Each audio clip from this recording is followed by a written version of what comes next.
Okay, folks, I want to talk to you about NVIDIA Corporation. Um, this is a story that basically dates back a couple of days. I had a good friend of mine who is a retired surgeon that plays the stock market, and generally he uses nothing but kind of gut feel.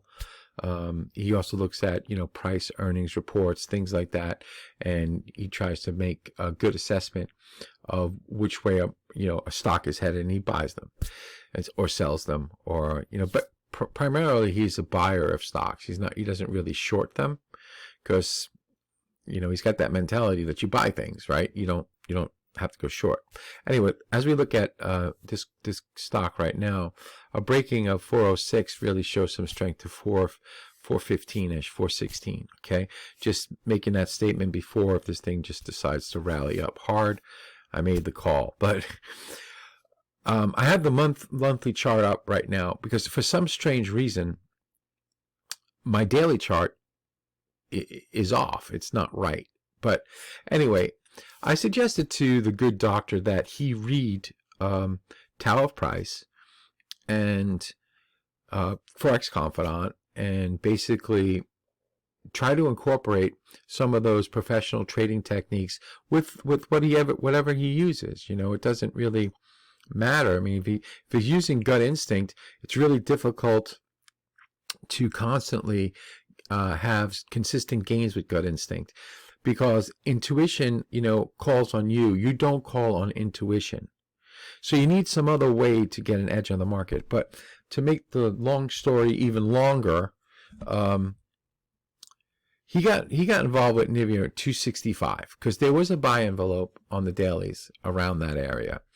He placed his stop and basically forgot about the trade because he drove to North Carolina. I wasn't really paying attention to it.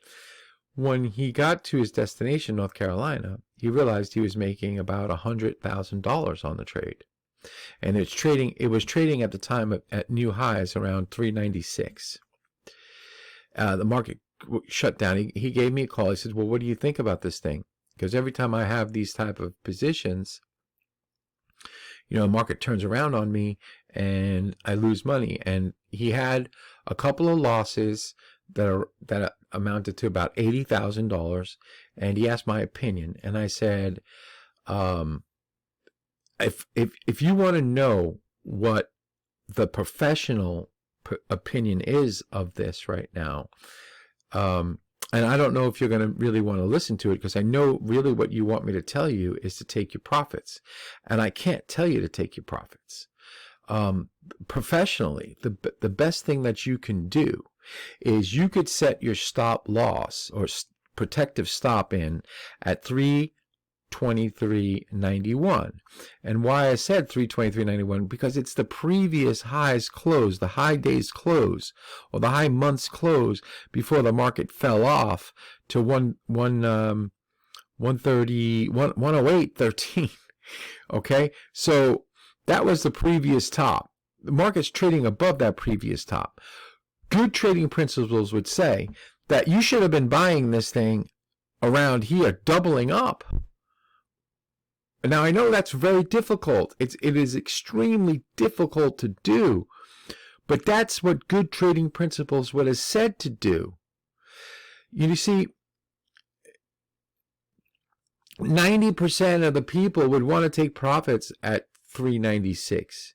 It's bloody hard not to want to take profits, because if you have other losing trades in your portfolio and that one's making money, and all of a sudden your portfolio is up on that one trade, you want to take profits. I understand that, but that's not good trading principle. It's just not.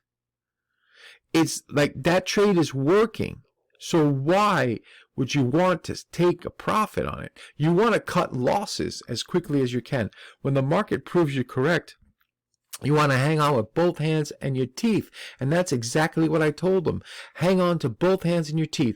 Even if it goes down to 326 where you get out, or 322.54 where you get out, you still made money. But what if this thing goes to $500? What if it goes to $1,000?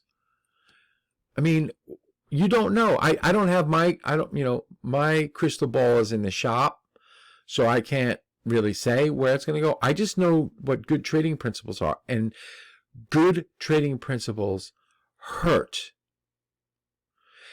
They hurt because you're forced to do something that you really don't want to do. Everything you do hurts when it's good, when it's good. You know, when you have losses, it feels good to move the stop down. It feels good. I'll just give it some more time. You know, hey, this thing's going to turn. I know it's going to turn. Oh, I'm just going to give it more time. Bullshit. If the thing ain't working, it ain't working. Get out. Stop expending mental energy on it. Just step aside. Look for something else. The best trades should really just keep moving in your favor. You could keep moving your protective stop up. But just what the point I wanted to make right here was that this company, okay, right now is exerting and showing signs that it's very strong. The only time that you should really get out is the previous high day's close. The high day's close. That's just a trading principle. It's one of my principles. It's taught to me that, you know, the low days close, high days close are important points to watch, to see what a market does at those points. For me, what I have observed, that is if it breaks through the high days close, that's basically the movement's over. Step aside, maybe even go short. Okay, because you got money in your pocket. Now we're at 411. I said like 415. I'm gonna leave it here. And if you guys have any questions, you know, put them on the YouTube. Look forward to talking to you. Cheers.